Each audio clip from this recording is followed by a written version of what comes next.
Getting his own way. They should keep riding him the entire way of this game. Until the defense proves they can stop him, that's what I would call.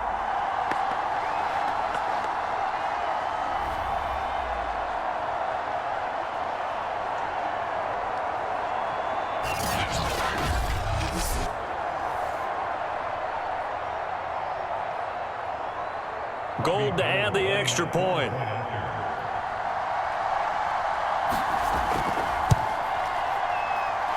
It's up and good, and it's 14-7 now here in the first quarter. So a nice drive put together there. They go 75 yards in 9 plays. And the end result for the 49ers, a touchdown.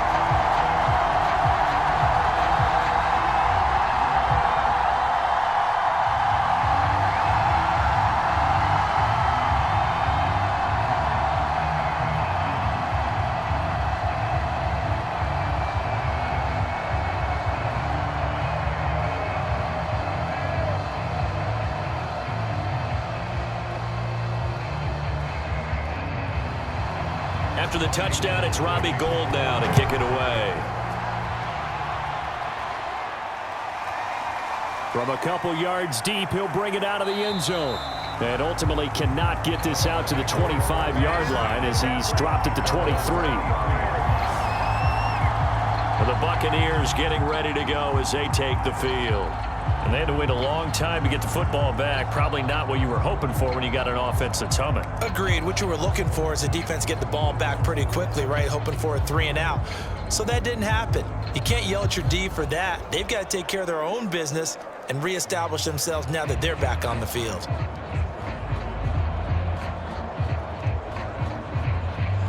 Brady going to bring the Bucs up with a 1st and 10 at their own 23. They begin with a run by Fournette. And he'll take it forward for about 5 up to the 28-yard line. They'd love to just strike back with a touchdown right here. And if it's a long play, so be it. But the main goal, get a couple of first downs, run some plays, run some clock, allow their defense to get a chance to catch their breath, settle down, and relax a little bit after they just gave up a score. 2nd and 5 now. Brady is complete to Jones. I know many people like to throw to the tight end, maybe in a little flexed out position because he creates mismatches with his size. But slot receivers do the same thing with their quickness, their speed, and their route running savvy. From the 34 now, here's 1st and 10. Brady now to throw. Down he goes. The 49ers get there. It was Eric Armstead fighting his way through that time to record the sack. It seemed like he kept going through those progressions, and I thought he might dump that underneath, but he couldn't get rid of the football in time.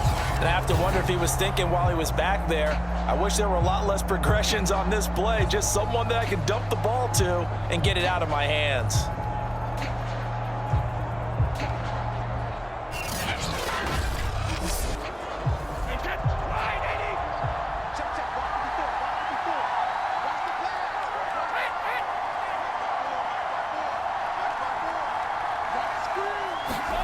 Throwing on 2nd and long. Brady, incomplete. Right side, the tight end Rudolph. They'll wind up getting 10 back as that sets them up for 3rd down. That coaches always harp on the quarterback reading the defense and getting it to the open man.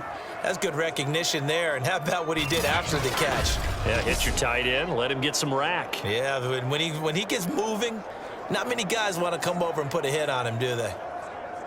An extra DB for the 49ers now on 3rd.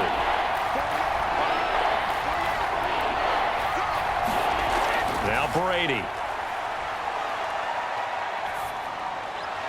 He'll get that out to the flat to White. And they'll get him down about 3 yards short of the 1st. That one good for only 6, and it leaves him with a 4th down. We can make this one pretty simple. Locked up all of his progressions downfield, forced to get it to his running back. But how about the way they ran to the football and knocked it down to force a 4th down?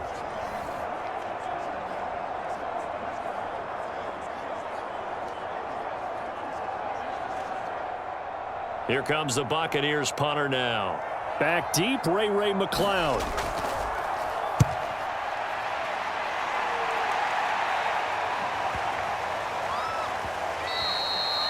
And that'll hit at the 5 and go into the end zone for a touchback. Getting set to go again as we look at the back, heading onto the field again. And he's found the end zone twice, and now I'm guessing he's thinking, hey, let's find it 3 times. And you got to figure from the defensive perspective, how has he gotten there twice? What are we going to do to keep him out for a 3rd time? How do we tighten things down? Because he and his offensive mates, they are really in sync right now.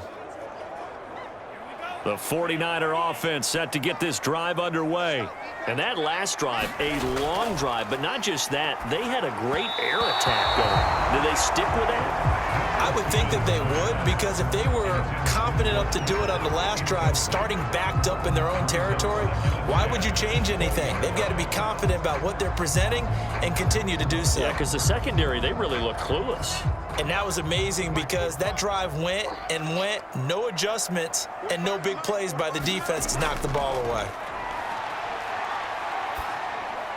Now a dump off here complete. 9 yards, and that leaves him just short, so it'll be 3rd and less than a yard. And we see another pitch and catch there to the running back. This position just continues to evolve. They become just as critical to the passing attack as a lot of receivers, tight ends, because their ability to make people miss in the open field can really generate big plays for an offense. Lance going to try and throw on 3rd down here. And that nearly intercepted. Boy, for a guy known for his hands defensively, that's a ball he probably thinks he should have come up with. And instead, it's 4th down.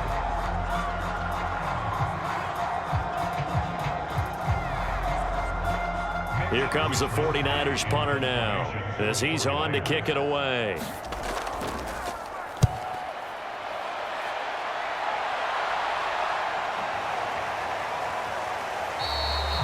A big kick, 50 yards that time, with a return of 4. And the Bucs will get ready to go on offense.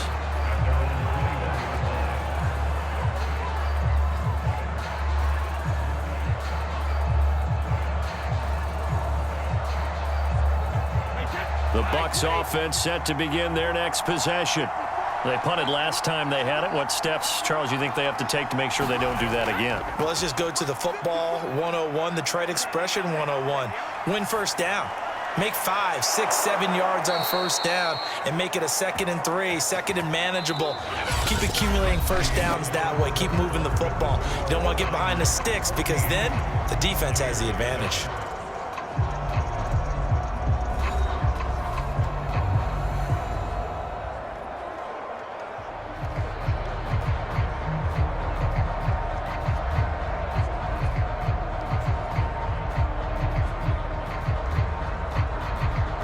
So the line of scrimmage all the way up to midfield now as they've got it 1st and 10.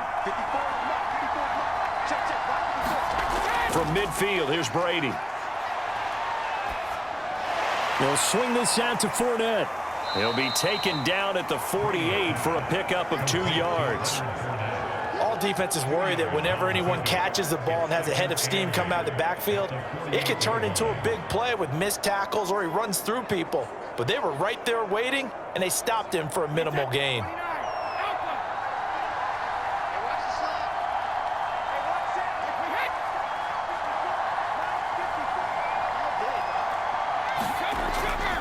This is Fournette. A beautiful fake. And the stop here will come at the 38-yard line. We use the word relentless a lot with guys who are aggressive on the field. In this case, it really fits, doesn't it? How about his ability to break tackles and his feet never stop moving?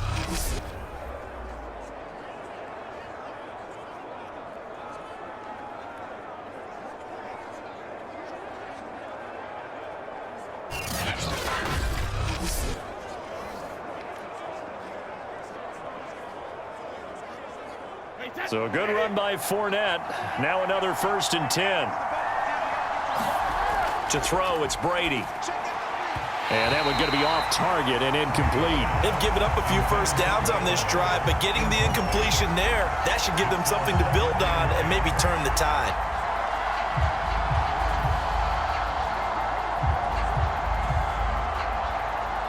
Here's 2nd and 10.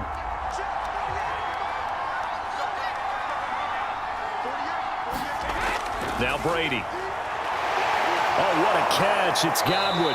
And he works it past the 30, almost to the 25.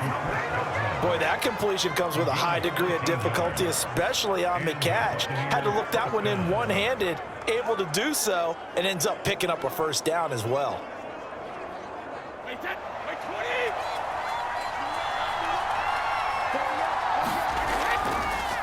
First down, here's White. The Pro Bowl corner, Jason Barrett, on the tackle. And there we saw one of the downsides of blitzing during a rundown, because sometimes you get out of your gaps. You don't fit the run quite as well because you're headed towards the ball carrier with abandon.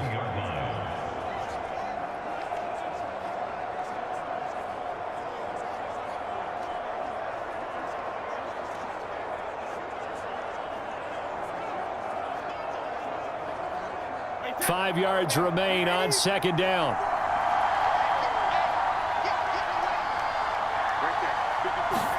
On play action, now Brady.